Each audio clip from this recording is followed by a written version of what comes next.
نحمد و نصلی علی رسول الکریم. اس طرح آواز اونچا کریں اس کا یہ.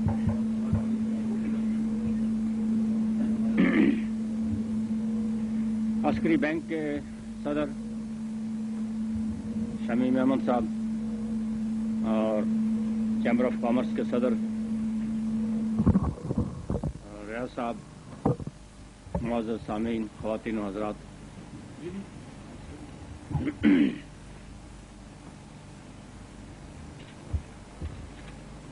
ویسے ایک بات ہم مس کر گئے تھوڑی سی کہ ملین اور بلین کا چکر تھوڑا سا اور دیر رہنا چاہیے تھا، اس لیے کہ آپ نے سنا نہیں کہ ریاض صاحب بھی طیش میں آ گئے تھے. انہوں نے کہا اچھا ہاف ملین نہیں تو ہاف بلین ہی صحیح، وہ پورا کر دیں گے. ہم تو وہ تھوڑا سا مس کر گئے. ہم اگر ایک آدھ منٹ اور رہتے تو ہاف ملین کے بجائے ہاف بلین مل جاتا. اصل میں اس نوعیت کی تقریب میں بات کرنے کے لیے تھوڑا سا مناسب وقت اور تیاری کی ضرورت ہوتی ہے، جس کا مجھے زندگی بھر شاید بہت کم موقع ملا کہ یہ سب کام بہت افراتفری میں، تیزی میں. اس وقت بھی ابھی میں تھوڑا سا لیٹ ہو رہا ہوں، 10 بجے یہاں سے نکلنا ہے، تو پوری دل جمعی کے ساتھ گفتگو کرنا مشکل ہے. تاہم پچھلے دنوں مہران بینک اور اسی طرح ایک اسٹیل مل بھمبر میں لگ رہی ہے، یہ بڑے معاشی اور تجارتی یونٹ ہیں، تو ان پر میں نے کچھ نہ کچھ کہا تھا. آج یہ عسکری بینک کے افتتاح کا موقع ہے یہاں میرپور میں. زیادہ لمبی بات کرنے کا شاید اس وقت وقت بھی نہیں ہے اور بہت تفصیلات میں جانا بھی بے سود ہے. ایک دو باتیں جو میں کہنا چاہتا ہوں وہ یہ ہیں کہ یہ خدا تعالیٰ کا بڑا احسان ہے کہ پاکستان میں بالعموم اور یہاں آزاد کشمیر میں بالخصوص یہ جو اکنامک ایکٹیویٹی ہے، یہ معاشی اور اقتصادی جو حرکت ہو رہی ہے، یہ میرے خیال میں بڑی حوصلہ افزا ہے. خدا کرے کہ یہ اسی رفتار کے ساتھ اسی رفتار کو ہم قائم رکھ سکیں، کیونکہ آزاد کشمیر بنیادی طور پر بین الاقوامی پراپیگنڈے کے نتیجے میں بھی اور کچھ ہمارے اپنے حالات کے نتیجے میں آزاد کشمیر میں ایک غیر یقینی صورتحال قائم رہی ہے، اور جو وقتاً فوقتاً سیاسی نشیب و فراز آ جاتے ہیں، اس سے اس بے یقینی یا غیر یقینی صورتحال میں اور زیادہ اضافہ ہو جاتا ہے. یہ بھی ایک وجہ ہے کہ آزاد کشمیر میں یہ اکنامک ایکٹیویٹی زیادہ نہیں ہو سکی. یہ بھی ایک وجہ ہے. ایک بڑی بین الاقوامی وجہ ہے، اور وہ یہ ہے کہ ہندوستان کا بڑا طاقتور پروپیگنڈا آزاد کشمیر کے خلاف رہا ہے. بین الاقوامی ایجنسیاں، آپ کو یاد ہوگا کہ پہلی مرتبہ 1970 میں 71 میں جب ہماری حکومت بنی تو پہلی مرتبہ کوئی بین الاقوامی ایجنسی آزاد کشمیر میں اس نے قدم رکھا. یہاں بالکل ممنوع تھا کہ کوہالے سے ادھر کوئی غیر ملکی کسی کام کے لیے بھی نہیں جا سکتا تھا، اور یہ اپنوں اور بیگانوں سب کی ناسمجھی کا نتیجہ تھا. دشمنوں کی تو سازش تھی اور اپنوں کی ناسمجھی کا نتیجہ تھا کہ آزاد کشمیر 1971 تک کسی قسم کے معاشی نقل و حرکت سے محروم رہا. 1970 میں 71 میں ہمیں بہت محنت کرنا پڑی، اور ابھی حال ہی میں یعنی یہ بات ابھی تک چل رہی ہے کہ جو غیر ملکی ایجنسیاں ہیں، جو آزاد کشمیر کی اقوام متحدہ کی ایجنسیاں جو مدد کرنا چاہتی ہیں، وہ کئی دفعہ ہندوستان کا اتنا دباؤ پڑ جاتا ہے کہ وہ یہ کہتے ہیں کہ صاحب تم آزاد کشمیر کی حکومت تسلیم شدہ نہیں ہے، تم اس کی کیوں مدد کر رہے ہو. یہ ایک ٹیکنیکل بات انہوں نے بیچ میں سے نکالی، تو جب مجھے کئی دفعہ اس پر بات کرنے کا موقع ملا اور میں نے ان کو بتایا. اب یہ دوہری تلوار ہے جو وہ ہمارے خلاف استعمال کرتے ہیں. ایک تو ان کی مدد کو روکتے ہیں اور دوسرا آزاد کشمیر میں ایک سیاسی فساد پیدا کرنا چاہتے ہیں. تو ان کو میں نے سمجھایا، جب تو وہ سمجھ گئے بات. میں نے کہا دیکھو بھائی، آپ مدد جو کر رہے ہیں کسی گورنمنٹ کی نہیں کرتے، آپ اس علاقے اور ان لوگوں کی مدد کرتے ہیں، اور علاقہ اور لوگ جو ہیں وہ اقوام متحدہ میں تسلیم شدہ ہیں، آزاد کشمیر کے لوگ بھی اور آزاد کشمیر کا علاقہ بھی. تو اس پر پھر وہ بڑے عرصے سے وہ چپ ہو گئے اور وہ ایکٹیویٹی جو ہے آزاد کشمیر میں وہ چلنا شروع ہوئی. یہ میں گزارش کر رہا ہوں کہ اس طرح آزاد کشمیر کی غیر یقینی بے یقینی صورتحال، اور ہمارے بعض عزیز حکمران بھی ایسے رہے ہیں کہ جو صرف حکومت باقی رکھنے کی حد تک ان کو دلچسپی ہوتی رہی ہے، اور اس طرح کی وسیع پلاننگ اور منصوبہ بندی آزاد کشمیر میں نہیں ہو سکی. یہ جو انڈسٹری یہاں لگی ہے آزاد کشمیر میں، اس کا بھی آغاز ہم نے 1970-71 میں کیا تھا. بڑے مشکل حالات میں کیا تھا، قرضے نہیں ملتے تھے، کوئی یقین نہیں کرتا تھا کہ کسی کا کوئی پیسہ ملے گا نہیں ملے گا. اور بینکر حضرات جو ہیں، میں معذرت سے ان سے کہتا ہوں، گلہ بھی کرتا ہوں کہ بینکر حضرات ویسے ہی ہر طرف سے پیسہ جمع کر کے کراچی کی طرف دوڑتے رہے سارے، اور سارا پیسہ ادھر کانسنٹریٹ کیا. اور یہ تو چونکہ ایک نظر انداز شدہ علاقہ تھا، تو اس وجہ سے یہاں کا پیسہ بھی سارا ادھر انویسٹ ہوتا رہا. اور آج بھی جو آزاد کشمیر میں اگر آپ دیکھ لیں تو بینکوں کے پاس ہمیں خود موقع نہیں ملتا کہ کسی وقت بیٹھ کے فائنانس منسٹر کے ساتھ اور پرائم منسٹر کے ساتھ اس کا حساب کریں کہ کتنا پیسہ لوگوں کا، آزاد کشمیر کے لوگوں کا بینکوں میں پڑا ہوا ہے، اور اس کا کتنا حصہ آزاد کشمیر میں استعمال ہو رہا ہے. میرا اپنا خیال ہے اس کا 2% یا 1% بھی استعمال نہیں ہو رہا ہے. جی ہمیں پتہ ہے وہ نہیں ہو رہا ہے. تو اب حالانکہ ان کی کمٹمنٹ ہے ہمارے ساتھ کہ یہاں تو رشوت کے لیے مخصوص ہو جاتا ہے. یعنی اس دور میں PWD سے لے کر بینکوں تک اور مسجدوں تک سب جگہ رشوت کا کاروبار چلتا ہے. جب تک وہ پرسنٹیج نہ دی جائے اس وقت تک مسجد بھی نہیں بنتی اور بینک بھی نہیں قائم ہوتا اور قرضہ بھی نہیں ملتا اور کام بھی ملک کے اندر نہیں ہوتا. یہ پتہ نہیں کیا لعنت ہو گئی، عذاب ہو گیا ہے. میں تو پریشان ہو جاتا ہوں کئی دفعہ یہ دیکھ کے کہ جن اداروں کا تقدس سے اور احترام سے نام لیا جاتا تھا، آج وہ بدنام ہیں، رشوت خوری کے لیے اور کرپشن کے لیے بدنام ہو گئے ہیں. یہ بینکوں کے کھلنے سے میرا اپنا خیال ہے کہ اس کا بھی بڑی حد تک تدارک ہو جائے گا، کیونکہ کمپٹیشن ہو جائے گا. اس وقت کمپٹیشن کوئی نہیں تھا، تو کمپٹیشن میں رشوت کا ریٹ بھی اگر رہنا ہی ہے رشوتیں تو کم ہو جائے گا. اول تو خدا کرے نہیں ہو،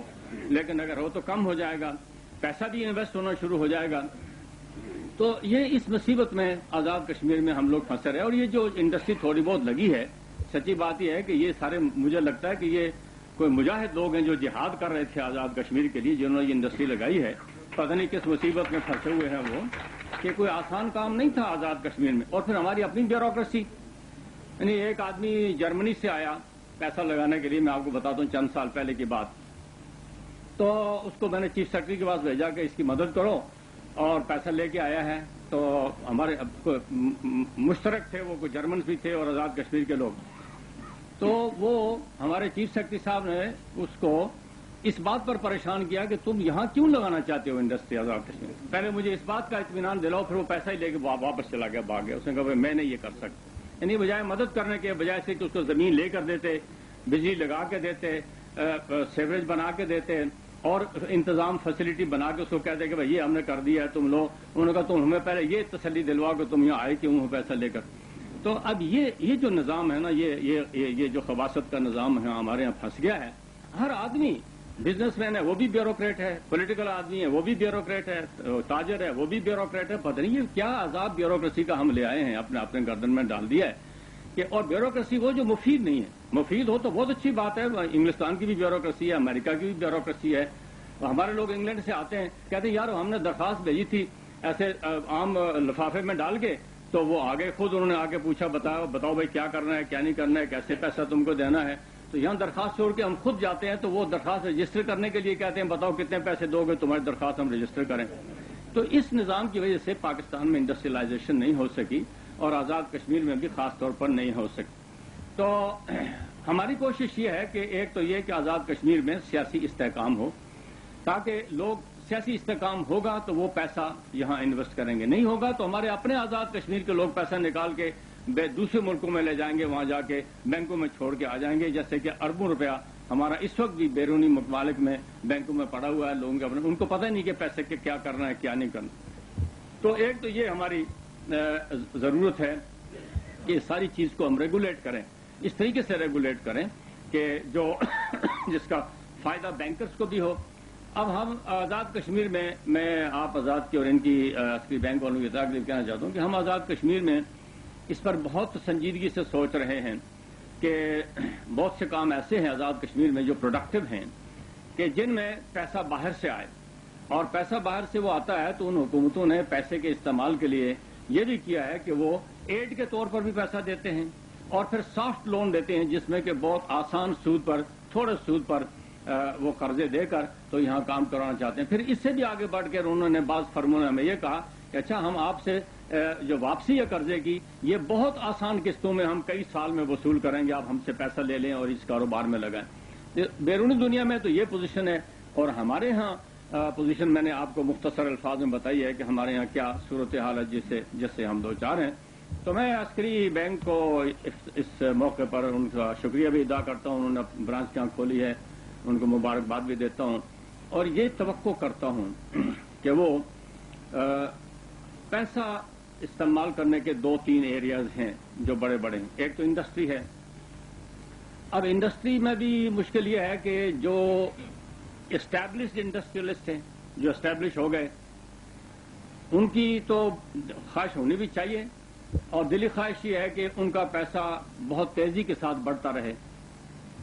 یہ بھی ان کی خواہش ہوتی ہے کہ کوئی اور انڈسٹری نہ لگے تاکہ منوپولی ان کے پاس رہے۔ اب یہ سارے کاروبار میں یہی حال ہے بدقسمتی سے۔ یہ بھی ایک فساد ہے جو پیدا ہو گیا ہے، اور اس کا نتیجہ یہ ہوا کہ کمیونسٹوں نے اپنا بھی بیڑا غرق کیا اور انڈر ڈیولپڈ کنٹریز کا بھی بیڑا غرق کیا کہ وہاں تحریک چلا دی مزدوروں کی اور مالکوں کے جھگڑے کروا دیے، اور ناسمجھی سے مزدوروں اور مالکوں نے آپس میں لڑ کے تو ستیہ ناش کر لیا، انجمنیں بن گئی، جلوس، جلسے، کام میں نقصان، انڈسٹریوں کا نقصان، اور ایک تباہی۔ خود تو وہ جہنم رسید ہو گئے، لیکن باقی لعنت جو ہے وہ ساری دنیا کے اندر انڈر ڈیولپڈ کنٹریز میں وہ چھوڑ گئے۔ اب ہمارے لیے واپس اس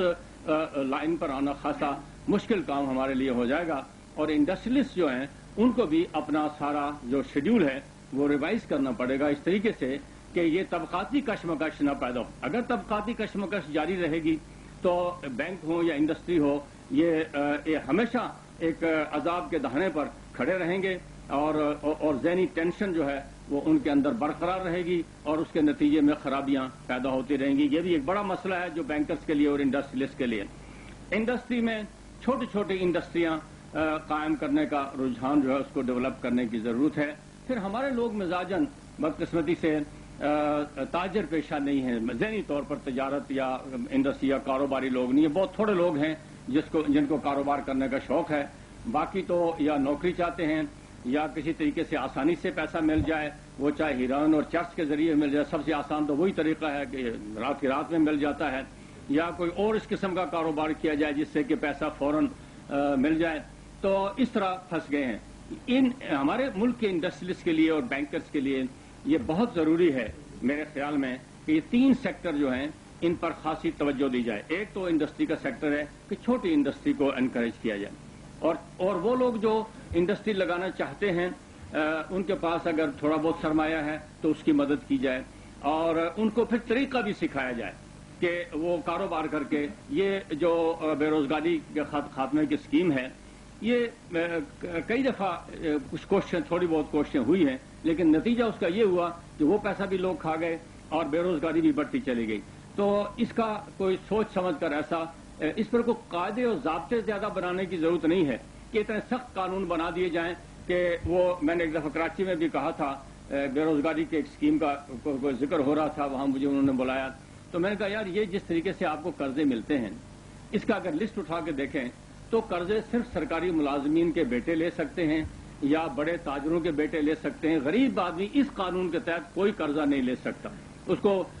کلاس 1 2 کے 3 مجسٹریٹوں کے سرٹیفکیٹ چاہیے واپسی کے لیے۔ کون سرٹیفکیٹ دے گا؟ پتہ بھی یہ کھا جائے گا تو سرٹیفکیٹ دے کے کون پھنسے گا؟ پھر وہی سرٹیفکیٹ دے گا جس کے اپنے رشتے دار ہوں گے، وہ پیسہ بھی واپس دلوائے گا، تو اس طرح پھر وہی طبقاتی سلسلہ شروع ہو گیا تھا۔ تو آزاد کشمیر میں اس بات کی کوشش کر، اور بہت اچھا آئیڈیل علاقہ ہے اس کام کے لیے، اور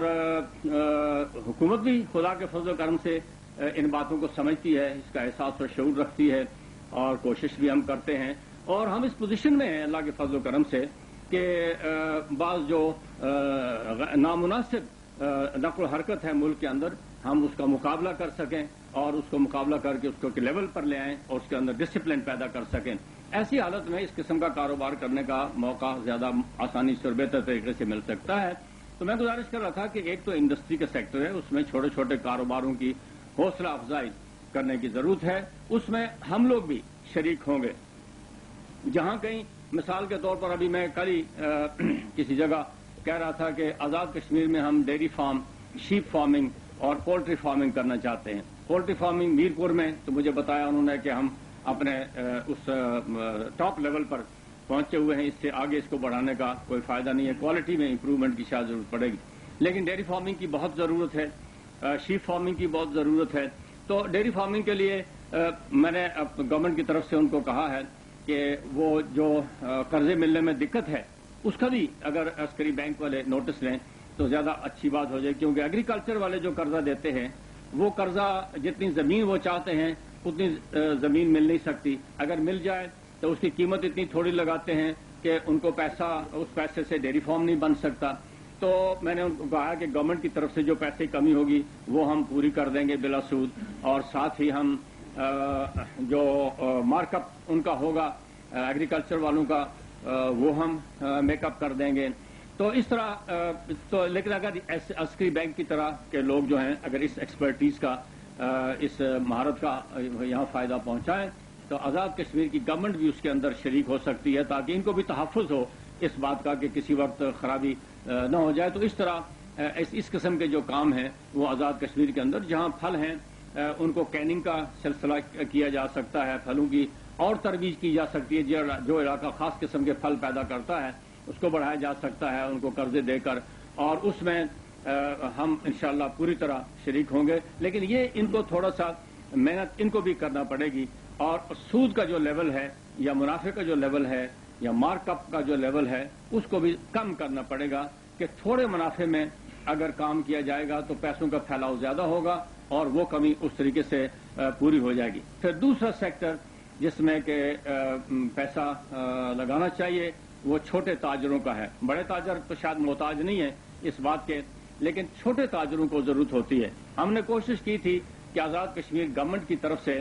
ہم ہر سال کوئی 5-10 کروڑ روپیہ اس بات کے لیے مختص کر دیں کہ چھوٹے تاجر جو ہیں وہ کام کاج کر سکیں، ان میں اور لوگ شامل ہو جائیں اور لوگوں کے علاوہ جو کام کر رہے ہیں ان کو مدد دی جا سکے، مگر ہم ابھی تک اپنے بجٹ سے اس کو نکال نہیں سکے۔ مجھے امید ہے کہ انشاءاللہ ہمارے تھوڑے بہت ذرائع اور وسائل اس سال منظم ہو رہے ہیں، اگر وہ منظم ہو گئے جس کا مجھے پوری اس کی توقع ہے تو انشاءاللہ ہم خود بھی چھوٹے تاجروں کی امداد کے لیے کریں گے۔ میں نے ایک دفعہ اندازہ لگایا تھا کہ پاکستان میں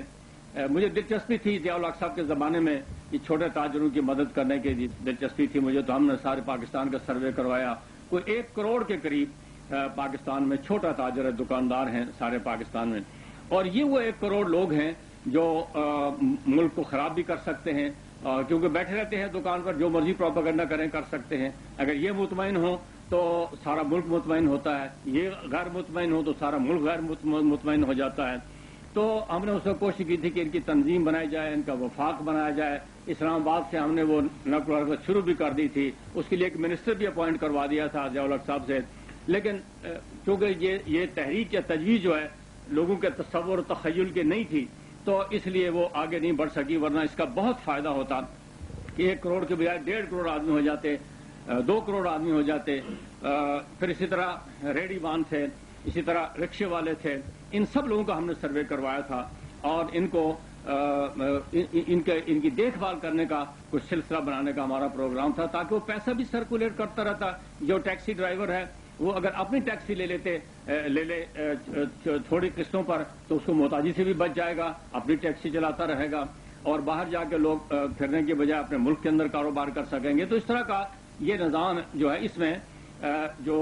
بینکرز ہیں اور انڈسٹریلسٹ ہیں ان کو ہونا چاہیے کہ اپنے آپ کو اس میں شریک کریں، تاکہ یہ چھوٹی سطح پر جو تجارت ہے اور اس میں بے اطمینانی جو پھیلتی ہے، بے اطمینانی اس لیے پھیلتی ہے کہ لوگوں کی دیکھ بھال کرنے والا کوئی نہیں ہوتا، اس لیے نہیں پھیلتی کہ لوگوں کے پاس پیسہ نہیں ہے، پیسے کے بغیر بھی لوگ اطمینان سے رہ رہے ہیں اللہ کے فضل و کرم سے، لیکن جب ان کو اطمینان ہو کہ ہماری بات کو سننے والا ہے، ہمارا دیکھنے والا کوئی ہے, ہماری بات پوچھنے والا ہے, تو پھر ان کو اطمینان ہو جاتا ہے. تو ایسا نظام جو ہے اس کو بھی معرض وجود میں لانے کی ضرورت ہے. اور تیسرا سیکٹر تھوڑا سا مشکل ہے, اور وہ یہ ہے کہ جو کام کاج نہ کرنے کے عادی ہو گئے ہیں ان کو کام کاج پر لگانے کی ضرورت ہے. یہ مشکل تھوڑا سا کام ہے. اس میں حکومت اور انڈسٹریلسٹ اور بینکرز, یہ سارے لوگ مل کر تھوڑا سا کام کریں گے. ہمارے لوگوں میں صلاحیت بڑی ہے, خدا کا فضل و کرم ہے. اس میں مجھے بہت اطمینان ہے اس بات کا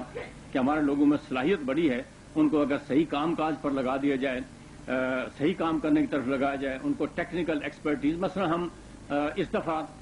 کافی مقدار میں ہم انڈسٹریل اسکول بنا رہے ہیں بچوں کے لیے اور بچیوں کے لیے, کافی مقدار میں بنا رہے ہیں. اس کا اسٹائپنڈ, حیرت کی بات ہے کہ مجھے جب یہ پرائم منسٹر بنا ہوں میں, تو مجھے پتہ لگا کہ میں نے پوچھا بھائی کتنے بچے پڑھتے ہیں انڈسٹریل اسکولوں میں؟ کسی نے کہا 10 ہیں, کسی نے کہا 5 ہیں, کسی نے کہا 8 ہیں. میں نے کہا کیا وجہ ہے, یہ لوگ کام نہیں سیکھنا چاہتے. میں نے کہا تم ان کو دیتے کیا ہو؟ انہوں نے کہا جی 30 روپے دیتے ہیں. میں نے کہا ظالم کے بچوں, 30 روپے سے تم ایک مہینے میں ایک آدمی کو, یعنی وہ گھر سے کھا کے بھی بیچارہ 30 روپے سے کچھ نہیں کر سکتا, تو ہم نے کہا کہ اس کو بڑھا کے کم از کم 15 روپے یومیہ کر دو, تاکہ آسانی کے ساتھ ایک آدمی غریب بچہ ہے تو اپنے گھر میں بھی کچھ دے سکے گا. پھر وہ سیکھے گا بھی اطمینان کے ساتھ. پھر اس کو اطمینان ہوگا کہ جب سیکھ لے گا تو پھر اس کا جو پروڈیوس ہے, جو کچھ وہ پروڈیوس کرے گا, اس کی مارکیٹنگ ہو جائے گی. اس میں بھی شرکت کرنے کی ضرورت ہے, کیونکہ ہم بڑے پیمانے پر یہ جو پولی ٹیکنیک کے جو کام ہیں, جو ٹریڈز ہیں, یہ سکھانا چاہتے ہیں اپنے بچوں کو, تاکہ بجائے اس کے کہ وہ ادھر ادھر پھرتے ہیں اور زیادہ پڑھ بھی نہیں سکتے. سب لوگوں میں زیادہ پڑھنے کی استعداد بھی نہیں ہوتی. تو اس طرح کا ایک پورا نظام آزاد کشمیر میں, اگر بینکر حضرات ہماری مدد کریں, پھر خود آزاد کشمیر کے اندر کئی پروجیکٹس ہیں جو ہم چاہیں گے کہ بینکرز اس کو فائنانس کریں اور گورنمنٹ کے ساتھ اس کا لین دین کریں, تاکہ ہم بجائے اس کے کہ انتظار کرتے رہیں کہ یہ فلاں پیسہ گورنمنٹ آف پاکستان سے ملے گا یا آزاد گورنمنٹ کی آمدنی سے آئے گا, وہ پروجیکٹ بنے گا, پھر وہ لگتے لگتے کئی سال لگ جاتے ہیں, اس کی کاسٹ بڑھ جاتی ہے, کاسٹ بڑھ جانے سے پھر مرمتیں شروع ہو جاتی ہیں, تو پھر ایک عجیب شیطانی چکر چل پڑتا ہے جو کبھی ختم ہی نہیں ہونے پاتا. تو اس وجہ سے ہماری خواہش یہ بھی ہوگی کہ ان کے ساتھ بیٹھ کے کسی وقت ابھی یہ بھی اسٹیبلش ہو جائیں اور ہم بھی اس بجٹ کے اس سے گزر جائیں موقع سے, تو ہم بیٹھ کر طے کریں گے کہ بینکرز کیا آزاد کشمیر میں گورنمنٹ کے چینل سے کیا انویسٹ کریں, پرائیویٹ چینل سے کیا انویسٹ کریں, اور کس طریقے سے ساری اکنامک ایکٹیویٹی کو موبلائز کیا جائے. تو یہ مختصراً چند باتیں جو میرے خیال میں کافی دیر سے چکر لگاتی رہتی ہیں, اور جو اس موقع کی مناسبت سے, اور مجھے امید ہے کہ باقی بینک